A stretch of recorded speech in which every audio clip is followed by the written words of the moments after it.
Good morning again. Myself settled here a little bit. There we go. So good to be back. So good to be back. I hope you all had a wonderful break and are ready to get back. You know what? For those of you, how many of you are here for the first time? Welcome. Nice to have you. Okay, raise your hands again. Okay, look around, girls. You see them? You make sure you make them welcome. Yeah, come up to them, give them a hug, let them know that we're happy to have you. So we're going to just real quick pray, and then we're going to do just a little bit of a tiny recap just to catch everybody up as to where we are right now. So let's go ahead and open with prayer. Father, we thank you for this time together. Lord, I pray that you would open up these scriptures. Lord, our heart's desire is to be women after your heart.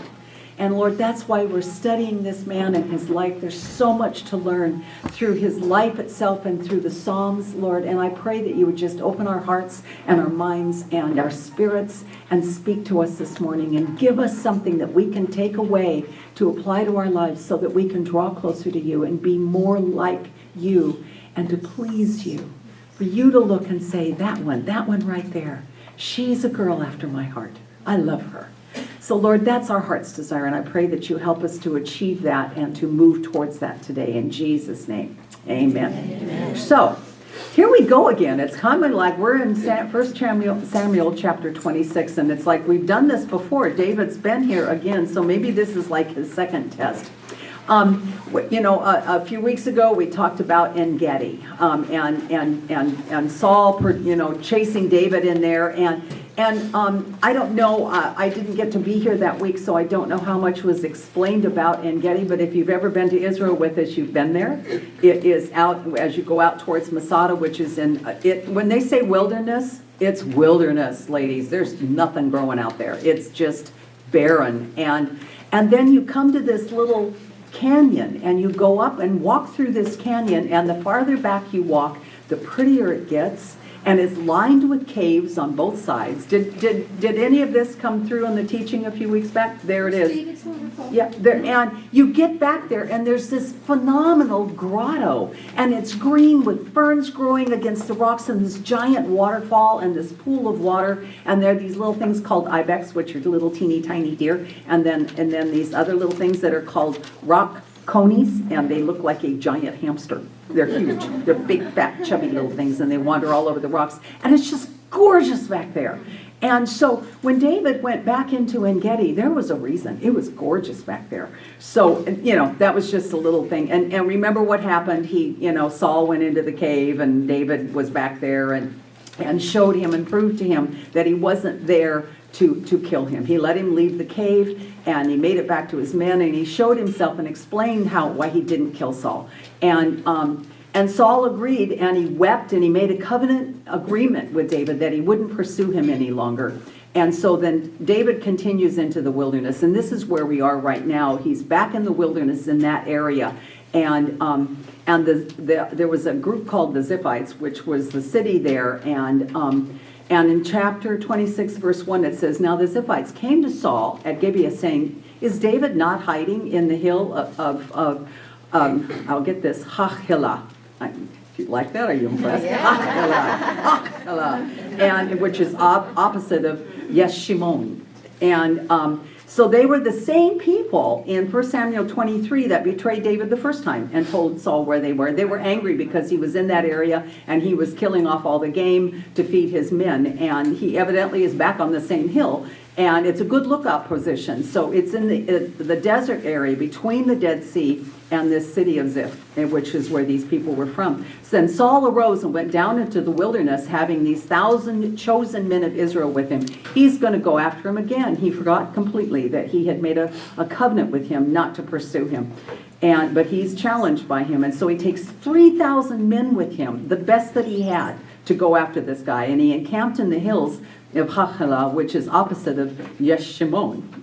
I'm all proud of myself. By the road. That's hard to say. I practice, though. So David stays in the wilderness, and he saw that Saul came after him. So he stayed. He didn't come up on the main road there. And that's pretty much the same road we travel when we go up that direction into to the Dead Sea and up to Masada, and that's where En-Gedi is. And it really is just, there's nothing out there. It's just dead. And they again took refuge in this hot and deserted wilderness. His men were learning how to do this. And, you know, one of the things that we are, as we go through this study, we're also going into Psalms. And there, we have 3 Psalms to look at. I'm not going to touch too much on them. I hope you do more in your groups. It's Psalm 10 and Psalm 27 and Psalm 35. And so we'll be looking a little bit more at that as we go through this. But anyway, so he's out on the road. He therefore sent spies and understood that Saul was coming. So he sent them out so he knows exactly that Saul is coming. He's gone back on his word. He can't be trusted. So he comes to the place in verse 5 where Saul's encamped. So there's this huge camp, and Saul's in the middle of it, and Abner, the son of Ner, the commander of his army, and Saul's right smack in the middle of the camp, and they're all around him. Looks like he's very much protected. So he's sleeping in seemingly a very safe place in the center of the camp. Now, Abner he was supposed to be protecting him, and he is surrounded by the entire army out there. David answered and said to Ahimelech the Hittite and to Abishai, the son of Zeruiah, brother of Joab, said, "Who will go down with me to Saul in the camp?" Really? You're going to go down into the camp, the 2 of you? That took an amazing amount of courage. And Abishai said, I'll go. And so Ahimelech was a Hittite. He was one of several Gentiles that are mentioned there in David's army. Remember, these were a bunch of guys that were malcontents and that had gathered around David. There was about 600 of them. And they were from all different areas. And Joab was David's first officer, and this is Abishai was his brother, and he's the one that said, "I'll go with you." So they go in the middle of the night, and they get all the way through the camp, all the 3,000 men to where Saul is, and they're all sound asleep. And so there's Saul with his spear stuck in the ground, and his water thing right next to him. And Abner came up to me, and he says to David, "God has delivered your enemy into your hand this day. Now, therefore, please let me strike him at once with the spear right into the earth, and I will not have to strike a second time. And you better not have to, because you got 3,000 enemies surrounding you." And he's like, "Just give me a chance. I can do this." And David said to him, "Do not destroy him, for who can stretch out his hand against the Lord's anointed and be guiltless?" Okay, David, you're passing the test. He would not permit harm to Saul on the grounds that Saul was still God's anointed. Even though he's been anointed to be king, he knows that God is still helping and fulfilling something in Saul as his position as the king of Israel, and he honors that, and he honors Saul as king. And he said, "Furthermore, as the Lord lives, the Lord shall strike him, or his day shall come to die, or he shall go to battle and perish." Those are the 3 options here. So, as he said, "As the Lord lives," and that's an oath recognizing that God is in control of these life and death matters. It was God, not David, and David understood that. In Romans 12:17-21, God says, "Vengeance is mine and not ours." We are to love our enemies and never repay evil with evil, and that is hard, ladies, isn't it? God would decide when, where, and how Saul would die, not David. That opportunity to throw somebody under the bus, we've all been there when we've been wronged, and we have this opportunity to maybe defend ourselves at the cost of someone else, or to put this other person down. Hardest thing in the world is to not defend ourselves when we know we're innocent, isn't it? That's really takes a lot of self-control not to say, "Yeah, but," and I've been in that situation where I know that what is being, the things that are being spread about me are not truth. They're not truth, and they're damaging to my character. And it is so hard. And I can't say that I've always done it right. There have been those people that I went, "Well, I didn't do that," and hoping that they would defend me, looking to someone else. David didn't even do that. He wouldn't even let his men defend him. He said, "Forbid that I should stretch out my hand." He would not even take a way out by allowing his men to kill him. And so instead, he orders them to take some proof of being there. So David took the spear and the jug of water by Saul's head, and they got away. And no man saw it or knew it or awoke, for they were all asleep, because a deep sleep from the Lord had fallen on them. So he takes this spear that was a symbol of his kingship, and his water jug, which was the symbol of his very life. But he also acknowledges that it was God that did this. God closed the eyes of every single, not a one of them out of 3,000 men stirred. Even when David and Abishai are standing there talking, really? Nobody heard a word. It was God's doing. God did this. And there's some symbolism here that you see, that he took his spear, that was the symbol of the kingship, and he took the water, again, that was the symbol of Saul's life, the very essential thing, especially in that area. And God was perfectly, definitely giving David a test here to see how he would handle it. And would David use this opportunity to take vengeance on this man that was pursuing him and making his life miserable, or was he going to allow God to do it for him?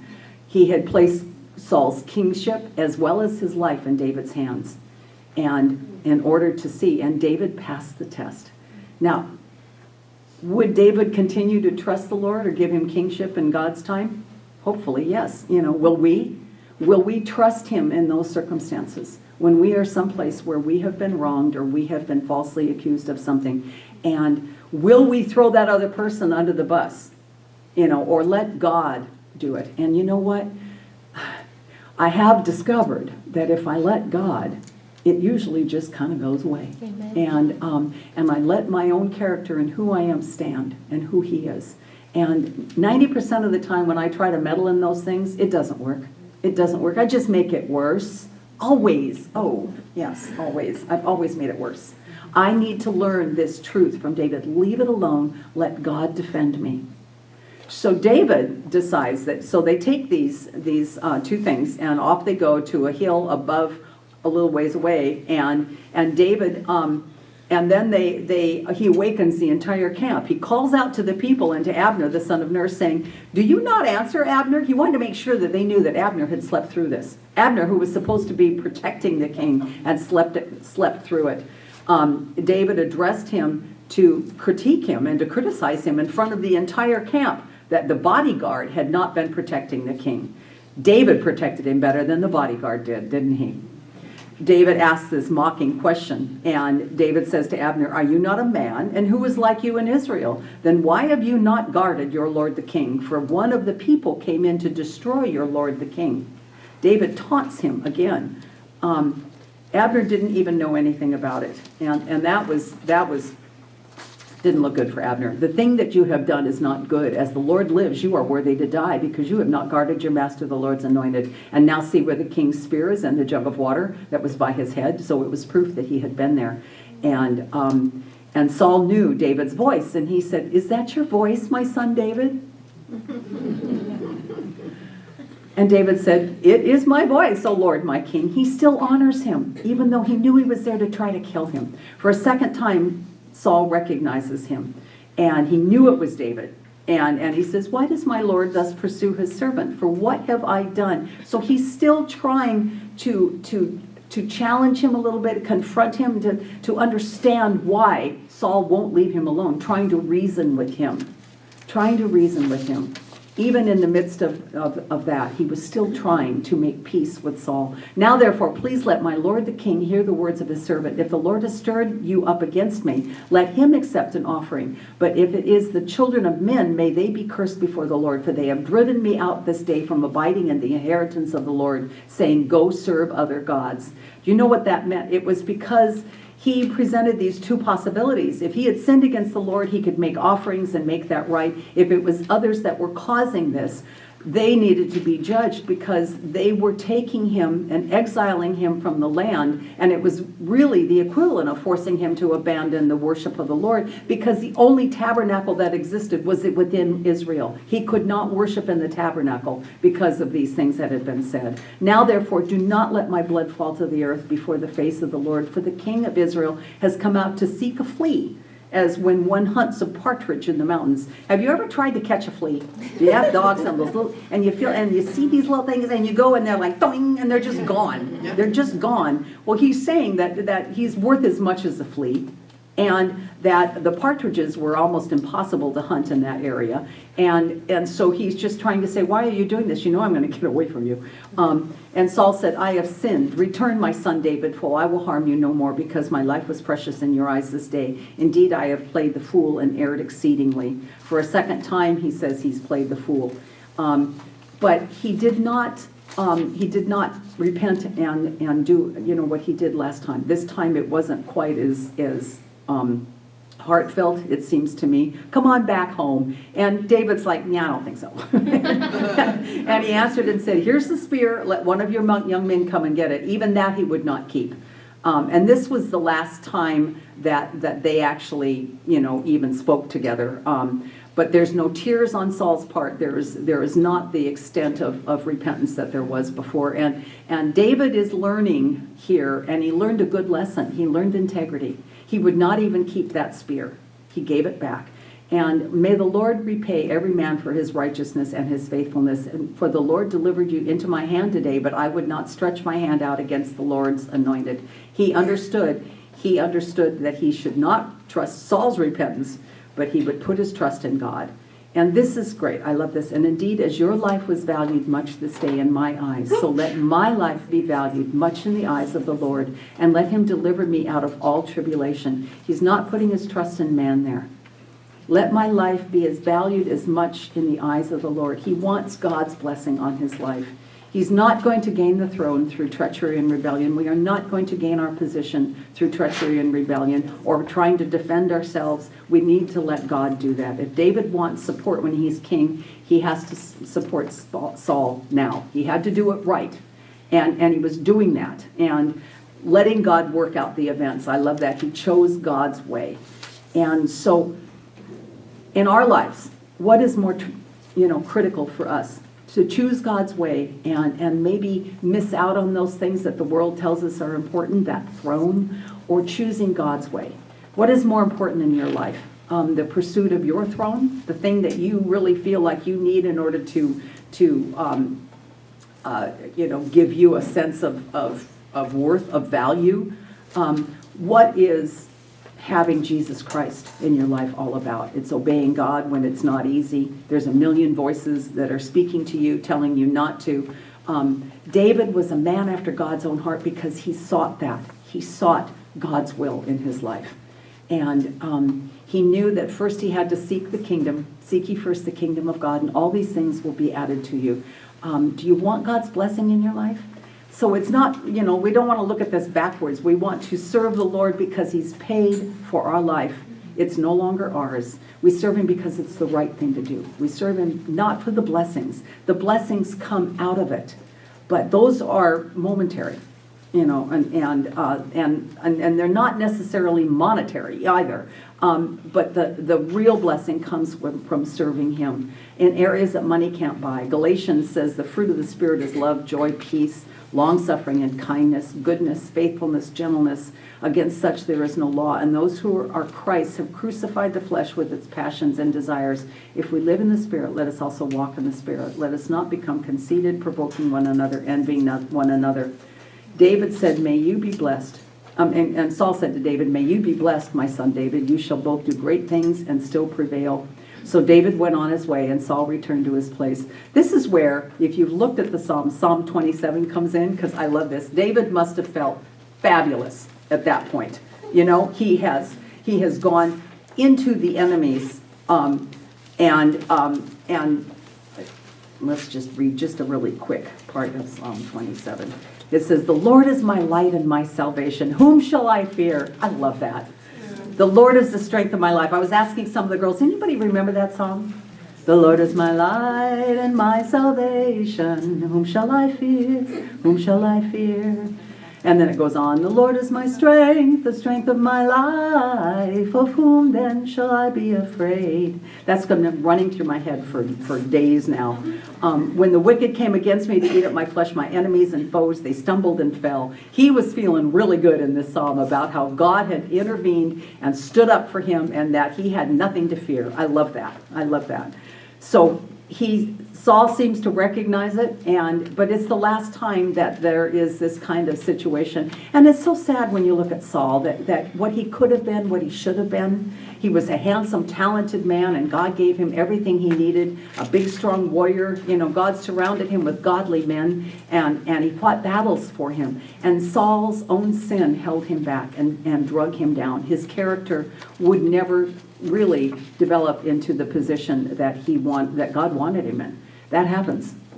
And this is where, so let's look back for real quick on verse 24 again. Indeed, as your life was valued much this day in my eyes, let my life be valued much in the eyes of the Lord, and let him deliver me out of all tribulation. So the question is, how much are you worth? How much are you worth? How do you determine your value in life? Do you determine it according to the value of another person? How much do you determine their value? Is it money? That's what our society says. That the more money you have, the more value you have. Is it stardom or success? The athletes make ridiculous amounts of money. And is that where the value is? Are you less valuable than them because you don't make that kind of money? What does the Bible say? 1 Peter 1:18 says, knowing that you were not redeemed with corruptible things like silver or gold from your aimless conduct received by tradition from your fathers, but with the precious blood of Christ, as a lamb without blemish and without spot. How valuable are we? We are more valuable than silver or gold, than all the riches of the world, because God paid the ultimate price. He paid with his own body and his own blood for you, for each of you. If it had just been you, all alone, he would have done it. Isn't that amazing? If it had just been for you, he would have done it. Because he loves you. You are of great worth. God himself came and died for you. That's amazing. And it has, the money, all the stardom, all the fame, all the success means nothing in comparison to that. So let's go into 27. So David finds himself here kind of discouraged and depressed. And if we look at a couple of those other Psalms, we see that at that point he's like, my enemies are coming on me, and God, where are you? Why aren't you doing anything about this? And yet he always goes back. He always goes back. The Lord is my strength. He is the one. And so he finds himself caught between Saul and the Philistines. And so he comes over to Achish, which is the Philistine king of Gath, and offers him his services. And of course, Achish is delighted. He welcomes him and he gives him the city of Ziklag, and that's in chapter 27, verse 6. So he probably thought that David at that point, or presuming that, was making trouble for Israel. And David said in his heart, now I shall perish someday by the hand of Saul. He doesn't trust him. And there is nothing better for me than I should speedily escape to the land of the Philistines, and Saul will despair of me to seek me no more in any part of Israel. So I shall escape out of his hand. 1 minute he's got this great faith, and the next minute he's got this great fear. Yeah, that's me. 1 minute when I'm facing the scary stuff, I've got this. And the next minute I'm like, oh God. and that's normal. That's normal. David thought that Saul would ultimately kill him. This anxious thinking, that's the stuff that gets me in the middle of the night. How about you? I wake up and I'm supposed to be sleeping, and I can't do anything about that anyway, but I'm like fretting in the middle of the night. And that anxious thing ultimately will get you. It'll get you. And that was what, David's thinking, that Saul's ultimately going to kill him. And that fear fell on him and blinded him to what he knew God wanted him to do. And he was supposed to stay in Judah. 1 Samuel 22:5 says, the prophet Gad said to David, do not stay in the stronghold, depart and go to the land of Judah. So he went then, but he was afraid. And so he goes into enemy territory to seek protection there. And David arose and went with the 600 men who were with him to Achish, the son of the king of Gath. I didn't practice that one. I missed it. So why would he receive him when he wouldn't in 1 Samuel 21:10? Probably because he thinks that now that he is a confirmed enemy of the king of Israel, Saul. And so he's also got 600 men. And so this could strengthen Achish with these mercenaries. And so it was a military move on his part too. You keep your enemies close, and make them frenemies. So maybe that was part of what was going on. So David dwelt with him at Gath, and he and his men, each man with his household, and David with his wives, Ahinoam with the Jezreelitess, and Abigail the Carmelitess, Nabal's widow. So he's got his two wives there. He's got a third one. Yeah, he wasn't supposed to do this either. Michal, who had been taken away. Michal was, if you remember, Michal was Saul's daughter. Yes. And Saul took her away from David and gave her to another man. And it was told Saul that David had fled to Gath, so he sought him no more. Well, he accomplished that, his immediate goal. So Saul no longer pursued him, so that anxious thinking was taken care of. But he has escaped into enemy territory and brings temporary relief from that depression. That wasn't what he was supposed to be doing. Now he's in this position of compromise that will leave him really worse off than before, and that happens to us. When we compromise, we end up worse off than we were. Now he's actually submitting to a Philistine master, and that's even worse. That was not God's will for him at that place. There are places that as children of God we should not go, and we should not expose ourselves to temptations and those kind of compromises, because every time it puts us in greater danger. Then David said to Achish, if I have now found favor in your eyes, let them give me a place in some town in the country that I may dwell there. For why should your servant dwell in the royal city with you? So he's probably looking to get out from underneath the constant surveillance. And that was a good plan, if you felt like what David was doing was the right thing to do, because he could avoid some of that influence, and also he could do things that the king was not aware of. So he gives him Ziklag that day, and now it's belonged to the kings of Judah to this day, and still does. It's located about 13 miles northwest of Beersheba, and it's in the southernmost part of the desert. Now the time that David dwelt in the country of the Philistines was a full year and 4 months. For 16 months he deceived this king concerning his actions, and he remained there until after Saul's death.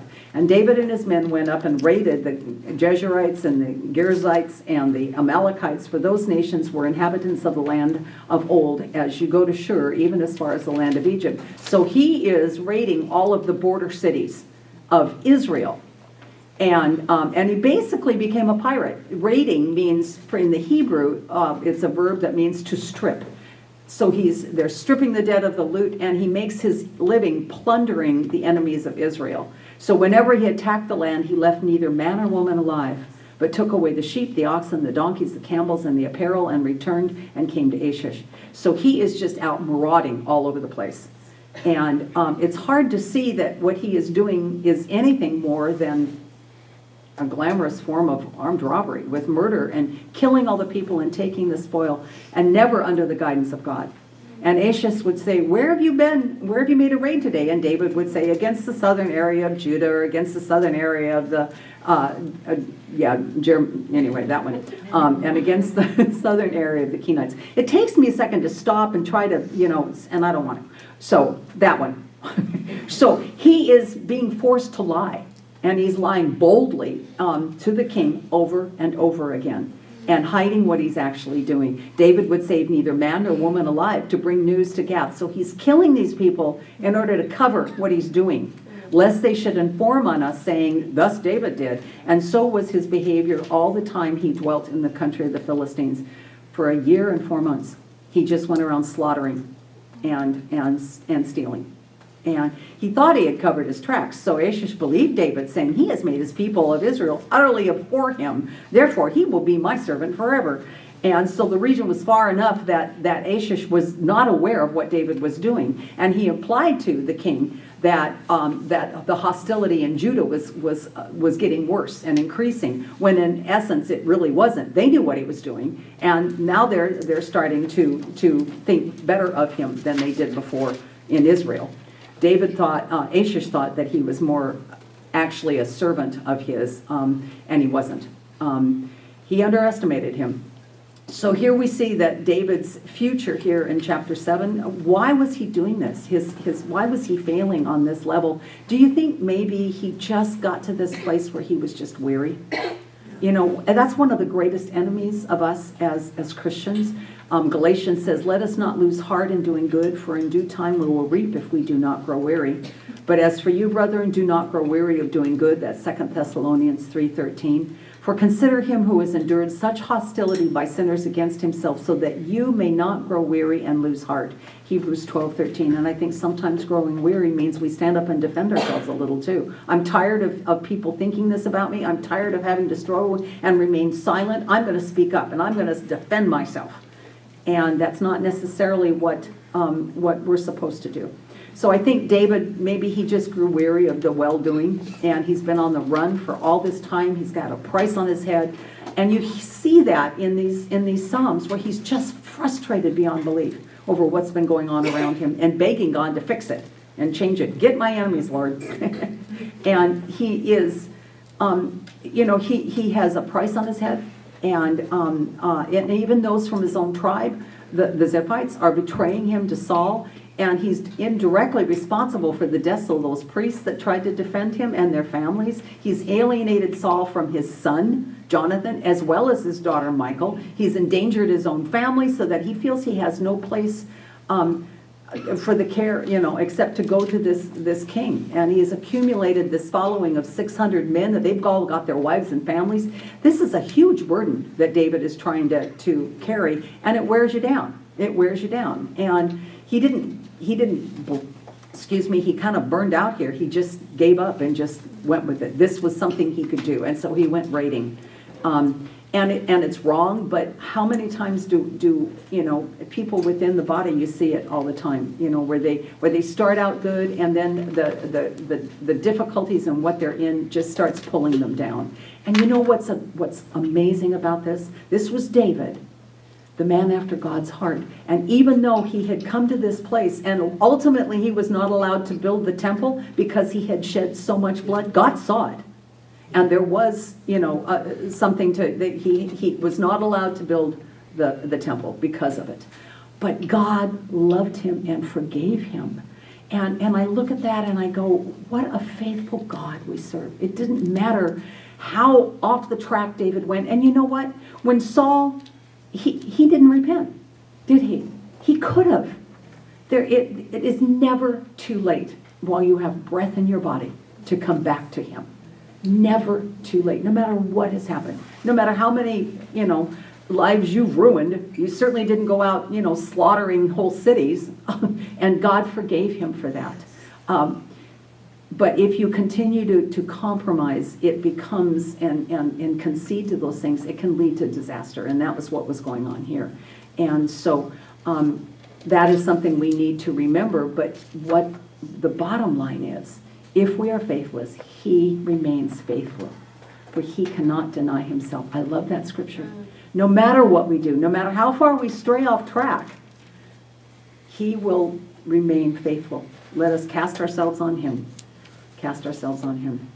So let's go on now to this last chapter, 28:1. Now it happened in those days. Now it switches over. That the Philistines gathered their armies together for war to fight with Israel. And Achish says to David, you assuredly know that you will go out with me to battle, you and your men. So now he's saying the king of Gath, he's given David a city and he's lived there and he's supposedly been raiding all these enemies. And now he expects him to join in the fight against Israel in public, in the open. And David says to him, I love this, surely you know what your servant can do. And Achish says to David, therefore I will make you one of my chief guardians forever. David answers very evasively here. He did not answer and say he would do this. He intended to deceive him. But again, he's gotten himself into this situation by compromising and by hiding and not trusting that God would protect him. So he has sworn loyalty to a pagan ruler, and now he wants him to go after his own people. Remember, he's the anointed king. So the king is asking the other king to go against his own people. He didn't know that. So he was expressing, though, a great deal of trust in David. David has done a really good job of deceiving him. And he's given him a city and said, you are literally the keeper of my head. The chief guardian, that's what it means. So now we switch over and it drops that whole subject and it goes to Samuel and to Saul. Now Samuel had died and all Israel had lamented him and buried him in Ramah, in his own city, Ramah. And Saul had put the mediums and the spiritualists out of the land. So at that point, he was doing the right thing. So Samuel has died. That was his spiritual head. And now he gets rid of all the mediums and spirits in the land. So for a short time, Saul was doing well under Samuel's guidance. And it was probably during those early years when he was doing the right things. So spiritual devices, the tarot cards, the palm readers, the horoscopes, the Ouija boards, all of that are an issue here. And so I've just got off on the wrong, anyway. I don't know why that's on that page. That's supposed to be over here. Okay, so let's go to verse 4. Sorry, I got a little lost. So the Philistines gathered together, and they came and encamped at Shunem. And Saul gathered all Israel together, and they encamped at Gilboa. So Shunem is 16 miles southwest of the Sea of Galilee. And so their main camp, Gilboa, was a low mountain range that was about 5 miles south. So they're all up there. And Saul sees the army of the Philistines, and he was afraid, and his heart trembled greatly. So Saul was afraid. He was dismayed, first by Goliath, back in chapter 17. At Gilgal, when he was faced by, now at the size of the Philistine army, he was afraid of David. He has a lot of fear. And Samuel had told him, only fear the Lord and serve him with all of your heart. For consider what great things he has done to you. And when Saul inquired of the Lord did not answer him, either by dreams or by the Urim. Urim and the Thummim were these stones that they used many times to cast them to get a yes or a no answer. The Lord did not answer him. Saul had killed 84 innocent priests at Nob for helping David. And he had removed God's men from his own life, and there was no counsel left for him. He had removed all the mediums, and he removed all the spiritual. There was no one left. And he says to his servants, find me a woman who is a medium, that I may go to her and inquire of her. And his servants said to him, in fact, there is a woman who is a medium at Endor. And because of his own disobedience and rebellion, he has dropped that far. There was no one spiritually that he could be accountable to, and he's not getting any answers to God, so he walks in even greater foolishness and seeks out the resource that he had removed from the land because he knew it was incorrect.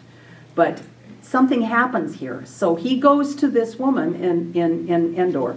And Saul disguised himself and put on other clothes, and he went, and 2 men with him, and they came to the woman by night. And he said, please conduct a seance for me, and bring up for me the one I shall name to you. He disguised himself. He risked his life going into this Philistine-held territory to seek out the counsel of a medium. And, when we reject truth, sometimes we'll go for anything, And this is what was happening here. And then the woman said to him, look, you know what Saul has done, how he has cut off the mediums and the spiritualists from the land. Why do you lay a snare for my life to cause me to die? And she's trying to figure out if this was some kind of a trick that was going on. And he swore to her by the Lord, as the Lord lives, no punishment shall come upon you for this thing. He used the Lord in this. He assures her, swearing by the name of the Lord, that she will not be caught and punished. Saul swore that no punishment would come to her. The Levitical law required her to be stoned to death. Leviticus 20:27. Saul has stooped that far. He stooped that far. And that he would swear by the existence of the God that he was supposed to be serving. He is flagrantly walking in disobedience. And the woman said, who shall I bring up to you? And he said, bring up Samuel. So Saul wants to talk to the guy who first crowned him as king, his first spiritual, mentor. And the woman saw Samuel. She cried out with a loud voice, and the woman spoke to Saul, saying, why have you deceived me? For you are Saul. So she figured it out really quick here. And maybe it was new that when she tried to call somebody up, that somebody came, Now, here is where I don't think that this was really Samuel, because we're not, we can't, that you don't speak to the dead. Right. And the king said to her, don't be afraid. What did you see? And the woman said to Saul, I saw a spirit ascending out of the earth.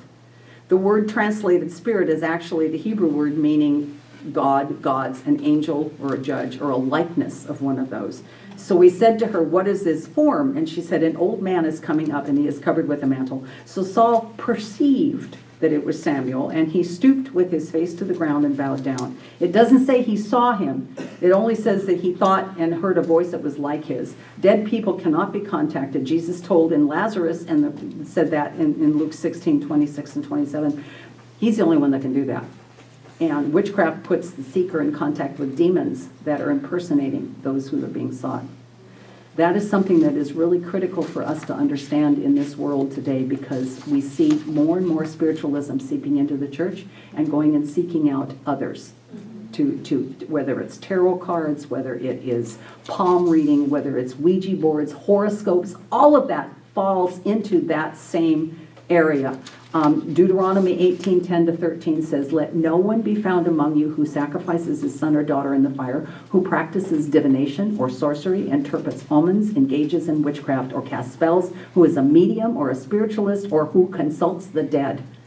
How many of you know somebody that does this? I mean, it has gotten accepted generally, and it is wrong before God. Anyone who does these things is detestable to the Lord. And because these detestable practices, the Lord your God will drive out those nations before you. You must be blameless before God. I do not want to be doing anything that's detestable to the Lord. He forbids all form of forecasting the future or receiving guidance through spiritual guides, through horoscopes, any of that. Oh, are you a Christian? So what sign are you? Are you a Leo? No, I'm a Christian. I don't go with that. I stay away from it. It's dangerous. Ladies, stay away from it. Do not compromise in this area. Do not, no matter how interesting it is. Don't do it. God forbids it.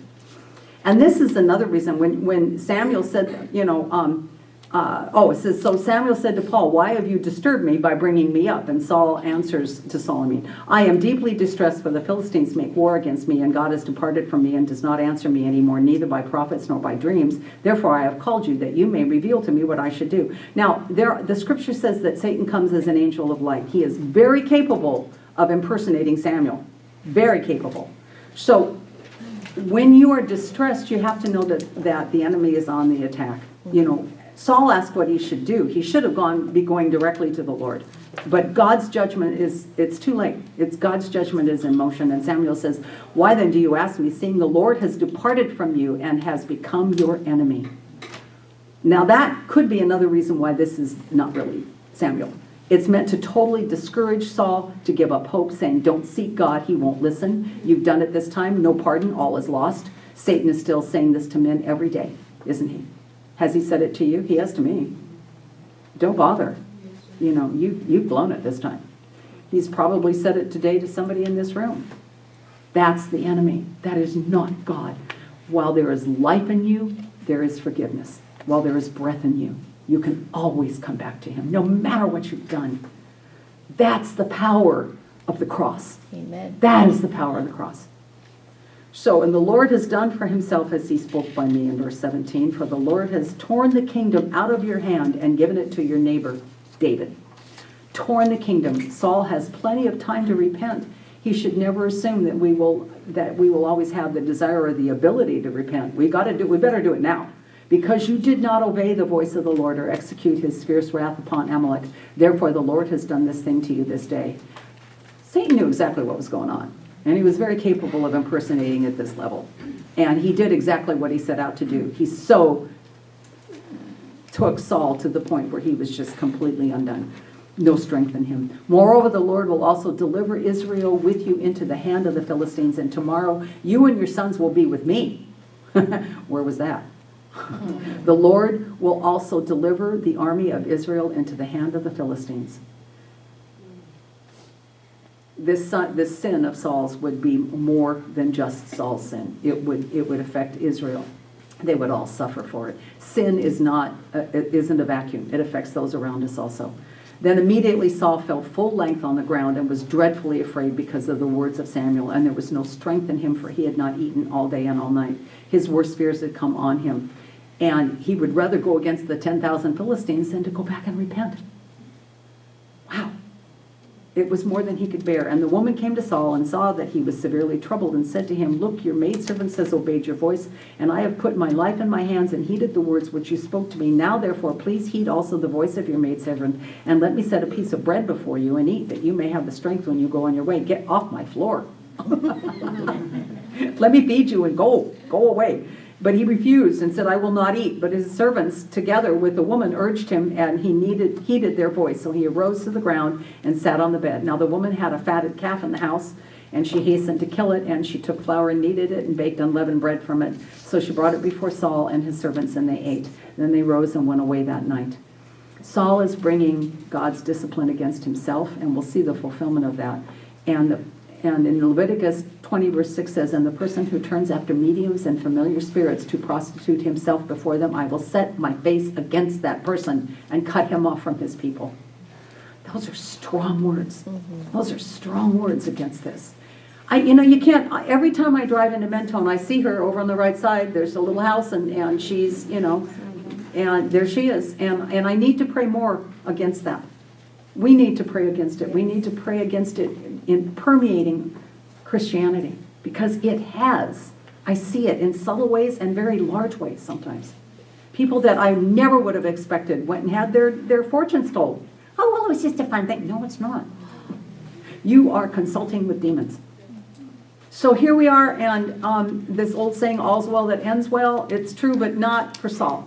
40 years earlier, he was this promising young ruler who stood head and shoulders above all the rest. He started this career liberating the people of Jabesh Gilead and defeated the Ammonites, and then he did things so wrong that he ends up a trembling mass on the floor of a medium's house that she can hardly wait to get out. The answer is simple. Why this happened? Disobedience. And it could be just little things, but it ends up being something major. It's those compromises. One more thing, and then we're going to close. There was a man by the name of Peter Crift, and he says, the reason for God's prohibition against communicating with the dead is probably protection against the danger of deception by evil spirits. We are out of our depth, our knowledge, and our control. Once we open the doors to the supernatural, the only openings that are safe for us are the ones God has approved. Revelation, prayer, his own miracles, sacraments, the primary, and primarily Christ himself. He has made a straight and safe road for us from earth to heaven through the dark woods of the innumerable, unknowable, and unpredictable spiritual forces. The danger is not physical, but spiritual, and spiritual danger always centers on deception. I have your answers. I can tell you what's going to. Yes, you will marry someday. Yes, your son, your daughter will come back. All of those things are deception from the enemy. So Saul has come to this really sad place, and so was David. But there's a difference between the two. And Saul ended in defeat, and David ended up in glory, in spite of his sin. And what was that difference? He repented. He has a love for the Lord that comes through in his Psalms that is amazing, even more amazing for a man of his time, that he was a man of war. He was not, the little 12-year-old shepherd out there taking care of the sheep. Not any longer. But he still has this amazing connection with God the Father that is enviable. And I want to continue to move towards knowing God in that way. And so let's go ahead and let's pray, and then we can go into our groups. And I hope you discuss the Psalms a little bit more. So, Father, thank you for these practical stories about David moving in and out of obedience, moving in and out of your will, and yet coming back over and over, and you forgiving over and over, and promoting him and protecting him and taking care of him. And Lord, this is such a wonderful story for us as believers, as we sometimes meaning to, and sometimes we don't. Sometimes we get deliberate and we sin, and other times we don't. We just move in and out of that. And you are always faithful to bring us back and to prove your love to us by taking care of us. Thank you for that, Lord. I pray that it would encourage anyone that is discouraged today, that is struggling, that doesn't feel like she has value. Lord, help her to understand she is more valuable than gold and silver. More valuable than gold and silver. Nothing in this world can take her place in your eyes. You would give everything all over for her. If she was the only one in the world, Jesus would have come and died for her. Just one, because she's that valuable. So I pray that we take that away today, and that in the process of understanding how much you love us and how much you forgive us, we would become a little bit closer to you and a little bit closer to being a woman after your heart. And I ask that in Jesus' name. Amen.